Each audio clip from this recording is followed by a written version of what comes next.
Let's go to Shannon, who's on the line in Davenport, Iowa. Shannon, you're on the Ken Coleman Show. Hi. Thanks for taking my call. Sure. Kind of awesome that I got through today because this literally just happened a couple hours ago, but I have been in the same career for 15 years. My boss, there was a sexual harassment claim made against him, and he's coming back is the bottom line. I don't know, do I stay or do I go? I guess the other piece that's critical here is that I have been feeling, I've done the same thing for 15 years, that I feel like I could do it blindfolded. You know, I'm just kind of, it's not as exciting as it used to be. So but my fear is if I just up and quit, that I'm just going to be sitting around the house and not doing anything. Yeah, exactly. Where do I go? What do I do? Well, you've asked me two major questions. Let me make sure I understood what you said. I heard you, but I want to make sure. The place that you've been for 15 years, there was a guy who was in leadership who was charged with sexual harassment. He left. Now he's coming back. Did I understand that correct? Yeah, it appears that, yes, that he's going to be brought back. So were you a victim of this guy? Yes. Oh my gosh. Why? Yeah. So let me ask a really silly question. Why are they allowing him to come back? Was he in fact charged and convicted, or was it just more of an interoffice that's thing? the issue. Because I refused to turn over the evidence because I was informed that if I did, that I basically had fear of retribution from him. So I was willing to provide the evidence to my employer for them to review, but I did not want me identified specifically. There were several complainants. I was not the only one. Okay. So, but you did give evidence to the leadership, and they fired him. No, they put him on a leave of absence while they investigated, and now they're saying at the end of the investigation that because I refused to be identified individually, that they're going to bring him back.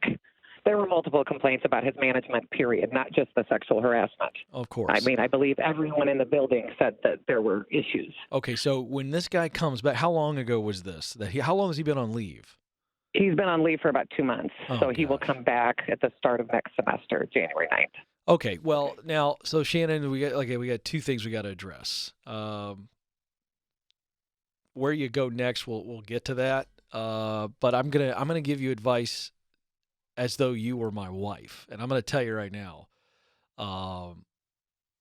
if this situation was happening and had happened with my wife, and the leadership made this decision, to me, there's just no reason for you to stay. Although I want you to be able to jump to something and not let their poor decision and this guy force you into a tough situation. I'm just sitting here thinking for a second. You know, if it's me, I'll tell you what I do. I'm going in as Stacy's husband, and I'm meeting this guy in the parking lot, and he and I are going to have a man-to-man conversation. And we're going to say, now, look, this thing has played out the way it has. You better not do anything.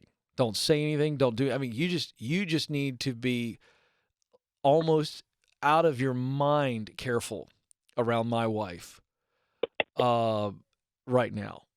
And I'm not just telling you. And that is how my husband feels. He is not. Yeah. When I spoke with him after this morning, and I told him, look, the dean of the college effectively has asked me to stay, and look, we'll fix this and we'll make it better. And my husband was of the mind that no, if they're bringing this guy back, I don't want you to be there. No, and I don't. So I want you to hear me say, but I also, if you've got to be there, well, let me ask this. Let me be very clear.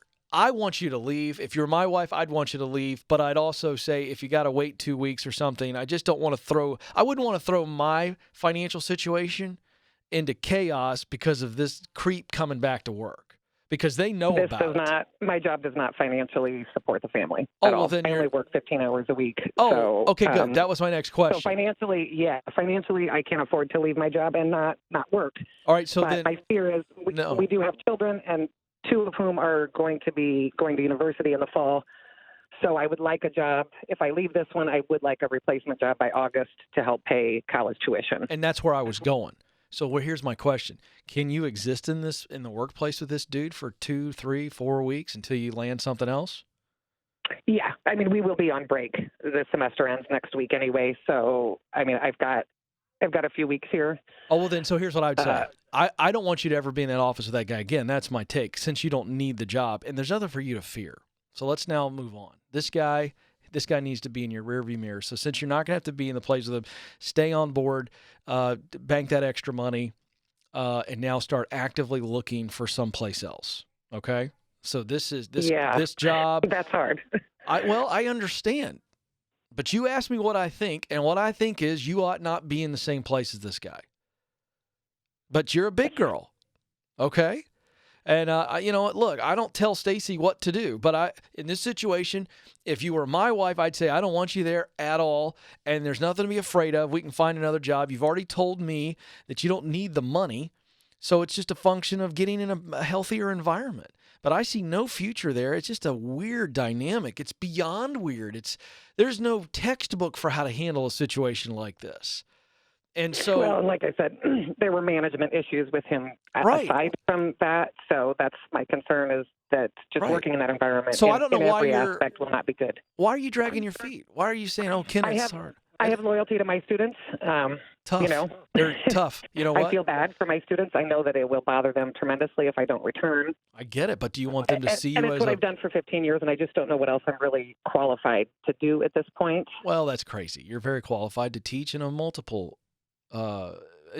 of environments. That's what you are. You're an instructor. You're a teacher. That's at the core of who you are. Yes or no? Yes. Yeah. I mean, I guess my happy spot is working with either poverty, immigrants, refugees, teen pregnancy, at-risk youth, that sort of thing.